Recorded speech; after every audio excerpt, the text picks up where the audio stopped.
Assalamualaikum warahmatullahi wabarakatuh. Perkenalkan, nama saya Muhammad Sofil Fahri, NIM 191.390. Di sini saya akan menjelaskan tentang pemerintahan, sistem, dan rezim.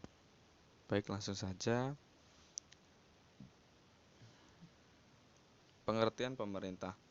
Pemerintah dalam arti terluasnya mengacu pada mekanisme apapun, dimanapun aturan yang diperintahkan dipertahankan.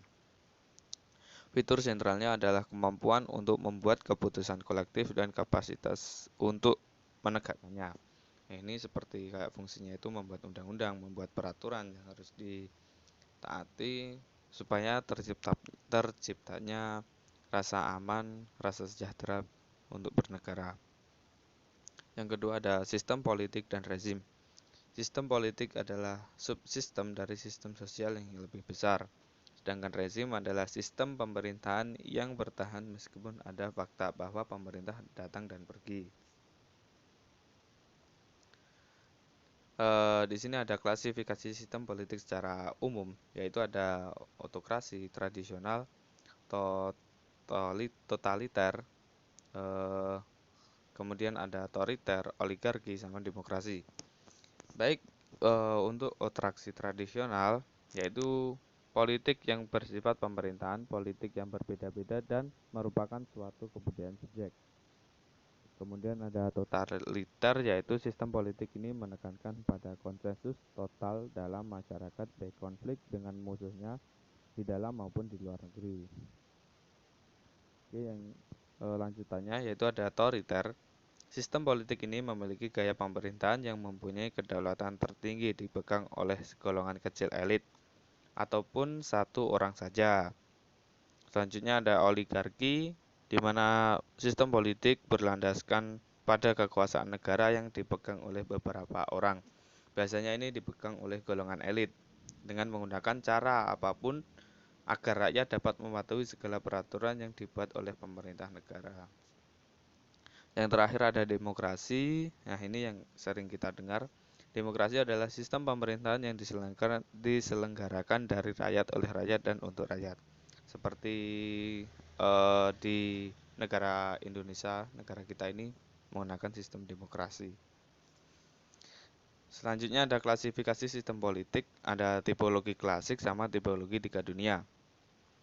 Untuk tipologi klasik ini ada Aristoteles, di mana Aristoteles menyatakan bahwa pemerintahan dapat dikategorikan berdasarkan dua pertanyaan, yaitu siapa aturan dan siapa yang mendapat manfaat dari aturan tersebut.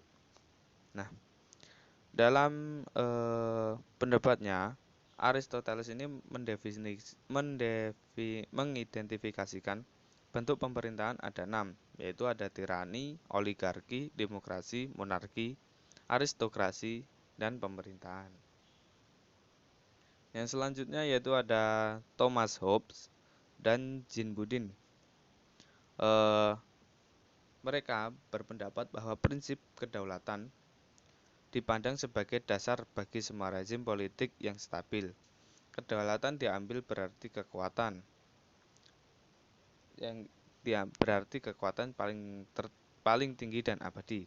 Kekuatan yang sendiri dapat menjamin aturan yang tertib. Nah, kemudian ada Budin. Dia menyimpulkan bahwa absolutisme adalah rezim yang paling defensibel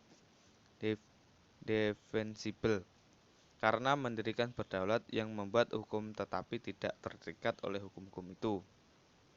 Yang selanjutnya ada John Locke. Ia berpendapat bahwa kedaulatan tinggal bersama rakyat, bukan raja, dan ia menganjurkan sistem pemerintahan terbatas untuk memberikan perlindungan bagi hak alam, seperti terutama hak atas kehidupan, kebebasan, dan lain-lain. Yang selanjutnya ada tipologi tiga dunia, yaitu kesadaran yang berkembang bahwa pendekatan ini dibentuk oleh antagonisme perang dingin, dan bahwa itu mungkin dapat dilihat sebagai spesies ideologi perang dingin. Ini merangsang pencarian sistem klasifikasi yang lebih netral dan tial ideologis. Hal ini menyebabkan meningkatnya popularitas pendekatan yang disebut dengan tiga dunia. Keyakinan bahwa dunia politik dapat Baik, saya melanjutkan. Mohon maaf tadi terputus videonya. Hal ini menyebabkan meningkatnya popularitas pendekatan yang disebut tiga dunia. Keyakinan bahwa dunia politik dapat dibagi menjadi tiga blok yang berbeda. Yang pertama ada kapitalis dunia pertama, kemudian komunis dunia kedua, dan yang terakhir yaitu dunia ketiga yang berkembang. Klasifikasi tiga dunia memiliki dimensi ekonomi, ideologis, politik, dan strategis.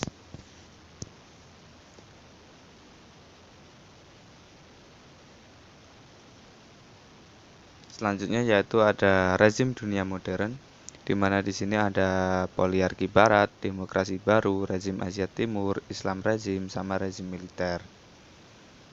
Nah, untuk poliarki barat secara luas setara dengan rezim yang dikategorikan